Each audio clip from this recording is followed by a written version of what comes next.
Okay, faith is a theme of our readings this weekend. Increase our faith, the apostles ask. But before we get to the gospel, let's talk a little bit about Habakkuk, our prophet from the first reading. Habakkuk is one of the minor prophets we call, not because he's not important, but his book is very short. And so you could read it, it's just only a couple chapters or so. Habakkuk is a prophet around the 7th century, 6th century BC.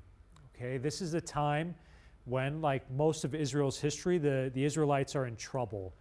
They're being threatened by the Babylonians. The Babylonian destruction of Jerusalem and the temple is a massively significant moment. So Habakkuk is kind of leading up to this disastrous experience.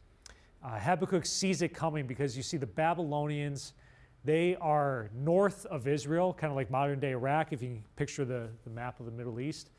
They go south, they bypass Israel, and they attack Egypt, and they conquer Egypt. So Habakkuk sees this coming.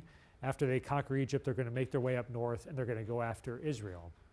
Now, Habakkuk is really frustrated because no one's listening to him. This is the deal with all the prophets. None of the kings, none of the priests listen to God. They don't listen to the prophets who are God's spokespeople. And the kings are corrupt. They think we can withhold the Babylonians, we can stand them off because God's on our side. But the problem is they've abandoned God. They're not worshiping him. They're not following proper practices. So they're sort of arrogant. And what Habakkuk is trying to get the Israelites to do is surrender, humble themselves, maybe make some deal with the Babylonians. But what Habakkuk essentially foretells is, look, we're going to be destroyed. There's nothing really we can do to stop this. And we have to persevere in our faith. We're going to lose everything. We're going to lose our temple. We're going to lose our land. We're going to lose our homes. And yet we won't lose what's most important. That is basically our soul, because God is with us. And so he's trying to give the people hope that when all is lost, we still have God. And so we have to keep the faith. Keep the faith.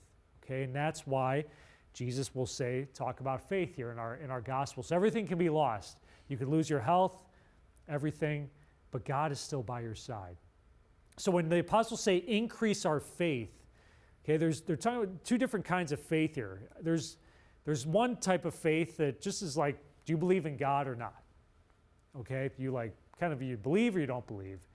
But then there's a faith that's like a growing faith, or what some will say is actually better called trust or surrender. And this is what needs to be increased. Yes, we believe God exists, but do we really believe that he is with us? Do we believe that when we're suffering and when everything has been taken away from us, that God still has a plan?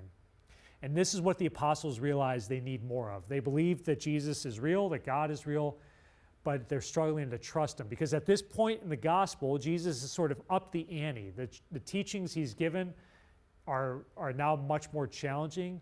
So before he was doing all these great miracles, he was giving the Sermon on the Mount, everyone was just kind of happy and loving Jesus, but now it's getting tougher. He's going after the Pharisees, people are starting to persecute him, and he's giving them this ultimate message of you need to pick up your cross and follow me. And so the apostles realized, like, whoa, this is much harder than what we signed up for originally, so Lord, please increase our faith. Give us that trust in you. And that's a prayer we need to make every day of our lives, especially in the midst of suffering. And maybe when we receive communion or spiritual communion in a few moments, that can be our same prayer to Jesus. Lord, increase our faith. Help us trust in you. Amen.